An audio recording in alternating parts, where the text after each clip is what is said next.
The morning mist clung to the university campus like a shroud of anticipation. For Elena Rodriguez, the sleek glass towers of the Quantum Research Institute represented everything she'd dreamed of since childhood: cutting-edge science, international recognition, and the chance to work alongside the most brilliant minds in theoretical physics. Today marked her first day as a graduate research assistant under Dr. Jonathan Kellerman, the Nobel Laureate whose work on quantum entanglement had revolutionized modern physics. Elena adjusted her crisp white lab coat, her hands trembling slightly with nervous excitement. 3 years of sleepless nights, countless equations scrawled across dormitory walls, and a thesis defense that had left her professors speechless had all led to this moment. She was 24, armed with an astrophysics degree from MIT, and ready to change the world. The elevator hummed quietly as it carried her to the 15th floor. Through the glass walls, she could see other researchers hunched over complex equipment, their faces illuminated by the soft glow of computer screens displaying incomprehensible data streams. This was her universe now, a place where the impossible became possible, where the very fabric of reality bent to human curiosity.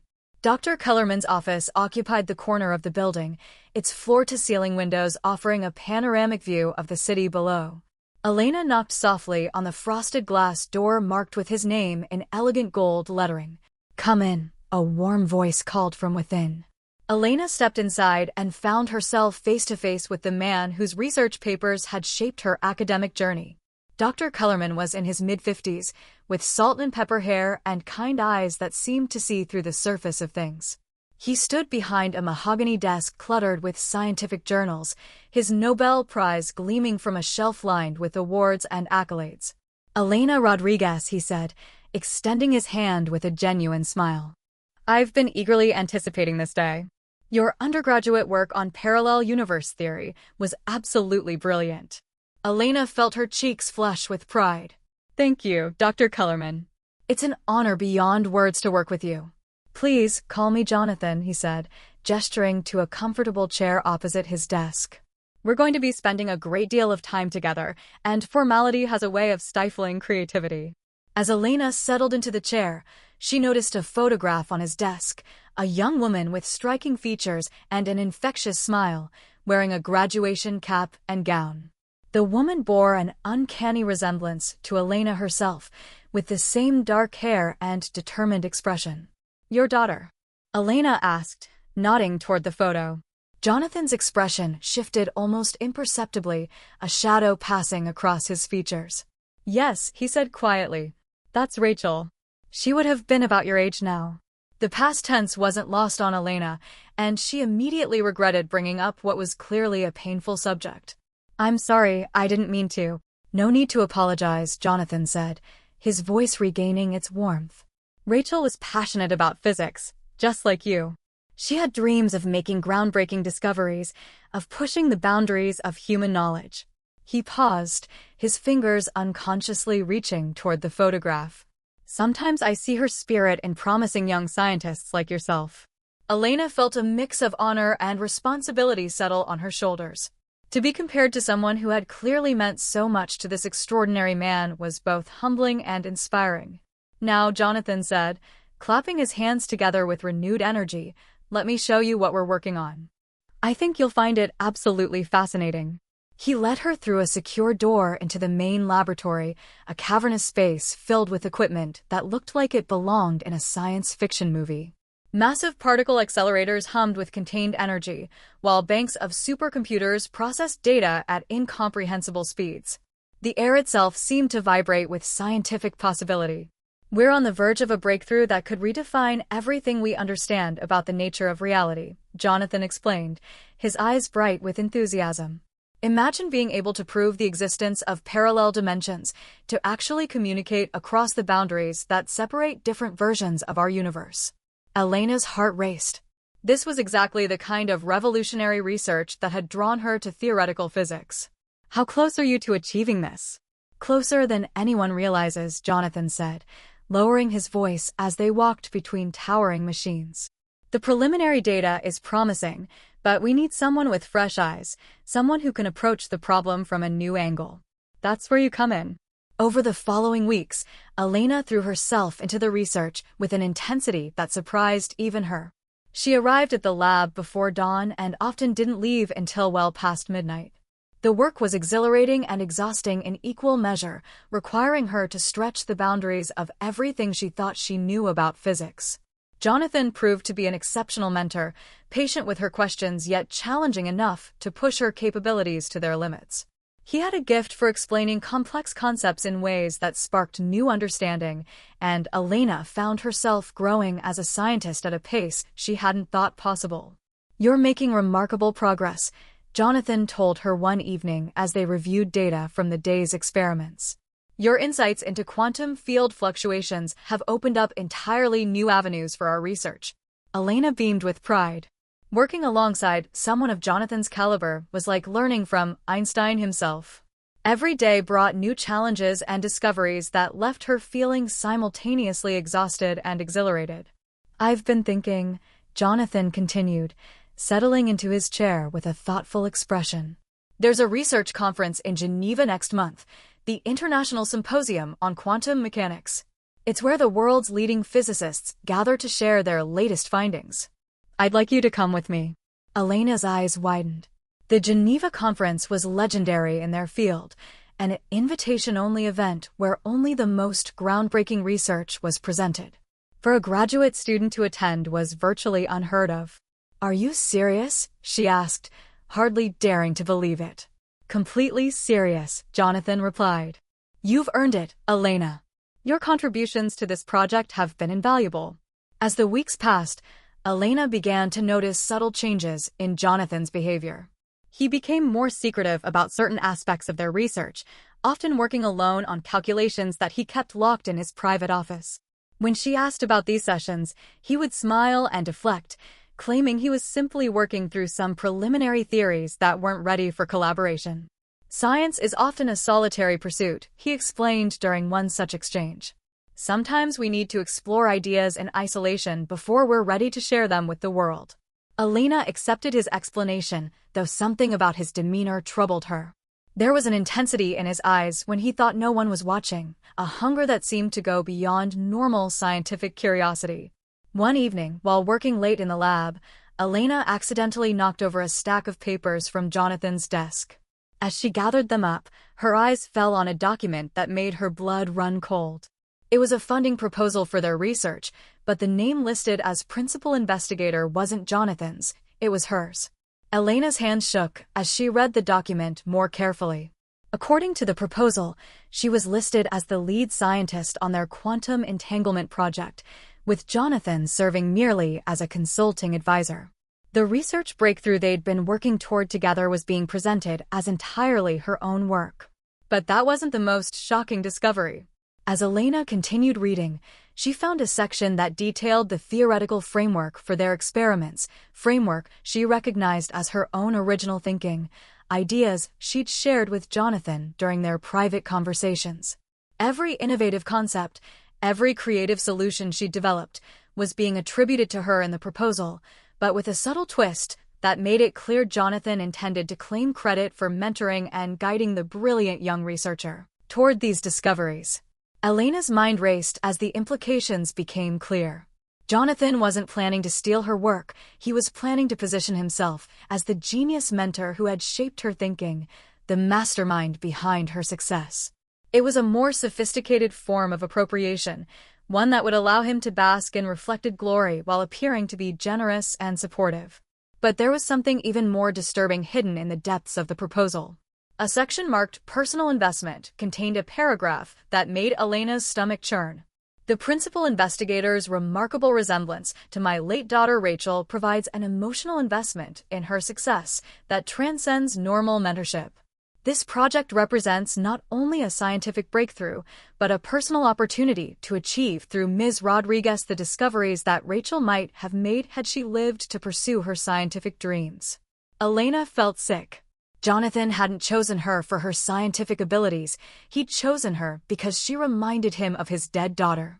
Every word of praise, every gesture of support, every moment of seeming pride in her accomplishments had been filtered through his grief and his desperate need to live vicariously through someone who looked like Rachel. She set the papers down with trembling hands, her mind reeling with the betrayal. For months, she'd believed she was building a career based on merit, forming a mentorship founded on mutual respect and scientific passion. Instead, she'd been playing the role of Jonathan's daughter in an elaborate psychological drama she hadn't even known she was part of.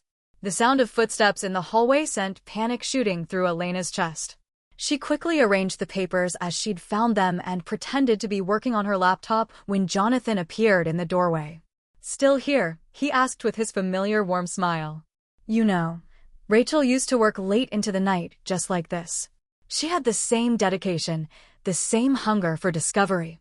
Elena forced herself to meet his eyes, fighting to keep her expression neutral. "I find the work inspiring," she managed to say. "I'm glad to hear that," Jonathan replied, walking over to his desk. "The Geneva conference is coming up soon, and I want to make sure we're prepared to present our findings in the best possible light." Our findings. The phrase now carried a weight that made Elena feel nauseated. There were no our findings, there was her work and his manipulation, her discoveries and his appropriation, her future and his psychological need to resurrect his dead daughter through her accomplishments. "Actually," Elena said, standing up from her workstation, "I think I'm done for tonight." "I'll see you tomorrow." Jonathan nodded absently, already reaching for the papers Elena had just replaced. "Of course. Get some rest. Tomorrow we'll begin preparing your presentation for Geneva." Your presentation. Even now, he couldn't resist the subtle manipulation, making it sound like she would be presenting while knowing full well that he intended to position himself as the guiding force behind her work. Elena gathered her belongings and left the lab, her mind churning with anger and betrayal. As she walked through the empty corridors of the research institute, she felt like she was seeing everything with new eyes. The prestigious building, the cutting-edge equipment, the atmosphere of scientific discovery, it all felt tainted now, corrupted by the knowledge of Jonathan's deception. That night, Elena sat in her small apartment, staring at her laptop screen as she tried to process what she'd learned. Part of her wanted to confront Jonathan directly, to demand an explanation for his manipulation. But another part, the part that had learned to think strategically during her years in competitive academic environments, urged caution. She opened a new document and began typing, her fingers moving rapidly across the keyboard as she outlined everything she'd discovered. If Jonathan was planning to use her work to advance his own career while positioning himself as her mentor and guide, she needed to be prepared with evidence of her own contributions. Over the next few days, Elena continued working in the lab as if nothing had changed, but every interaction with Jonathan felt like a performance. When he praised her insights, she wondered if he was really seeing Rachel. When he offered guidance on her research, she questioned whether he was genuinely trying to help her or simply steering her toward conclusions that would benefit his own reputation. "You seem distracted lately," Jonathan observed during one of their afternoon sessions. "Is everything all right?" Elena looked up from her calculations, meeting his concerned gaze. For a moment, she almost believed the sincerity in his eyes. But then she remembered the funding proposal, the references to Rachel, the calculated way he'd positioned himself to take credit for her discoveries. "I'm fine," she replied. "Just focused on making sure our work is as solid as possible before Geneva." "That's exactly the kind of dedication that reminds me why I chose you for this project," Jonathan said with a smile. "You have the same perfectionist streak that would have made Rachel proud." The comment hit Elena like a physical blow. Even now, even when he was trying to be supportive, he couldn't see her as anything other than a replacement for his daughter. That evening, Elena made a decision that would change the trajectory of her entire career. She opened her laptop and began composing an email to Dr. Sarah Chin, the director of the Geneva Conference and one of the most respected physicists in the world. Dr. Chin had been Elena's undergraduate advisor and had always encouraged her to pursue independent research. "Dear Dr. Chin," Elena wrote, "I hope this message finds you well. I'm writing to inform you of a situation regarding the research presentation scheduled for next month's conference." Elena spent hours crafting the email, carefully documenting Jonathan's deception while maintaining the professional tone expected in academic correspondence. She attached copies of her original research notes, her independent calculations, and the funding proposal she'd discovered in Jonathan's office. She hesitated for a long moment before hitting send, knowing that this action would irrevocably change her relationship with Jonathan and potentially her entire future in academic physics. But as she thought about the months of manipulation, the way he'd used her grief for his daughter to exploit her work, she felt her resolve strengthen. The email disappeared into cyberspace, carrying with it Elena's hopes for justice and her determination to claim ownership of her own discoveries. 3 days later, Elena received a response from Dr. Chin that changed everything. Elena, after reviewing your documentation and conducting my own investigation, I can confirm that the concerns you've raised are well-founded. Dr. Kellerman's behavior represents a serious breach of academic ethics. The conference committee has voted to revoke his invitation to present and has extended an invitation for you to present your research independently. We look forward to hearing about your groundbreaking work on quantum entanglement theory. Elena read the email 3 times before the reality sank in. She was going to Geneva, not as Jonathan's protégé, but as an independent researcher presenting her own discoveries to the world's leading physicists. When she arrived at the lab the next morning, she found Jonathan waiting in his office with a grim expression. A letter from the conference committee lay open on his desk. "I suppose you think you've won something," he said without looking up when Elena appeared in the doorway. "I think I've claimed what was rightfully mine," Elena replied, her voice steady despite the adrenaline coursing through her system. Jonathan finally met her eyes, and for the first time since she'd known him, she saw him clearly not as the brilliant mentor she'd admired, but as a grieving father who had allowed his personal trauma to corrupt his professional integrity. "You have no idea what you've done," he said quietly. "The research we've been working on, the breakthrough we're so close to achieving, it's bigger than both of us. By destroying my reputation, you've potentially set back quantum physics research by decades." Elena felt a flash of doubt, but she pushed it aside. "If the research is as important as you claim, then it deserves to be presented honestly, without manipulation or hidden agendas." "You're naive if you think the scientific community cares about honesty," Jonathan replied with a bitter laugh. "They care about results, about fame, about who gets remembered in the history books. I was trying to help you navigate that reality. By lying to me? By using me as a replacement for your daughter? By positioning yourself to take credit for my work." Elena's voice rose despite her efforts to remain calm. Jonathan's face crumpled, and for a moment he looked every one of his 55 years. "She was so brilliant," he whispered. "Rachel could have changed the world. When I saw how much you reminded me of her." "I'm not Rachel," Elena said firmly. "I'm Elena Rodriguez, and I deserve to be recognized for my own accomplishments, not as a surrogate for someone else's dreams." Jonathan nodded slowly, his shoulders sagging with defeat. "Perhaps you're right," he admitted. "Perhaps I let my grief cloud my judgment." Elena felt a surprising pang of sympathy for the man who had betrayed her trust. "I hope you can find a way to honor Rachel's memory that doesn't involve destroying other people's careers," she said softly. As Elena packed up her research materials and prepared to leave the lab for the final time, she reflected on the strange journey that had brought her to this moment. She had lost a mentor, but gained something far more valuable: the knowledge that she was capable of standing up for herself, of fighting for her own place in the scientific community. 2 weeks later, Elena stood before an audience of the world's most distinguished physicists in a conference hall in Geneva. Her presentation on quantum entanglement theory was met with standing ovations and offers of collaboration from institutions around the globe. As she fielded questions from Nobel laureates and department heads, Elena caught sight of her reflection in the glass walls of the conference center. She saw not Rachel Kellerman or Jonathan's protégé, but Elena Rodriguez, physicist, researcher, and scientist in her own right. The betrayal that had nearly destroyed her career had instead become the catalyst for her independence. Sometimes, Elena realized, the most devastating setbacks are actually the pushes we need to discover our own strength. In the months that followed, Elena established her own research laboratory with funding from 3 different universities. Her work on parallel dimension theory progressed rapidly, unencumbered by hidden agendas or psychological manipulation. She never spoke to Jonathan Kellerman again, but she occasionally wondered if he had found peace with his grief and learned to honor his daughter's memory in healthier ways.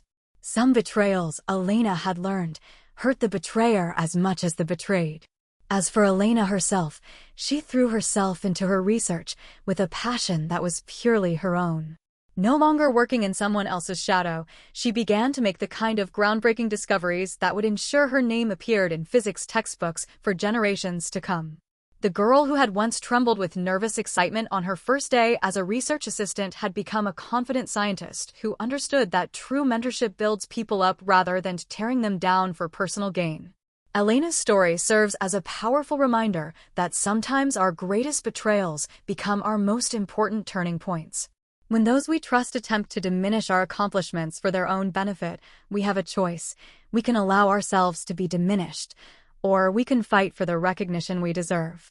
Elena chose to fight, and in doing so, she discovered that she was stronger than any manipulation, more resilient than any betrayal, and more capable than she had ever dared to believe.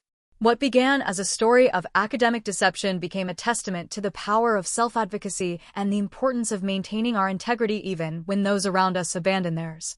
If Elena's journey resonates with you, if you believe in the power of standing up for yourself and fighting for what you deserve, I encourage you to subscribe to our channel for more inspiring stories of personal triumph over adversity. Sometimes the most powerful transformations come from the most painful betrayals. Elena Rodriguez's name now appears on research papers that are reshaping our understanding of quantum mechanics. She has received numerous awards for her contributions to physics, and her laboratory has become a destination for the brightest young minds in the field. But perhaps most importantly, Elena has learned to trust her own instincts, to value her own contributions, and to never again allow anyone to use her as a vessel for their own unfulfilled dreams. In the end, the mentor's shadow became the student's light, illuminating a path to independence, recognition, and the kind of scientific breakthrough that changes the world.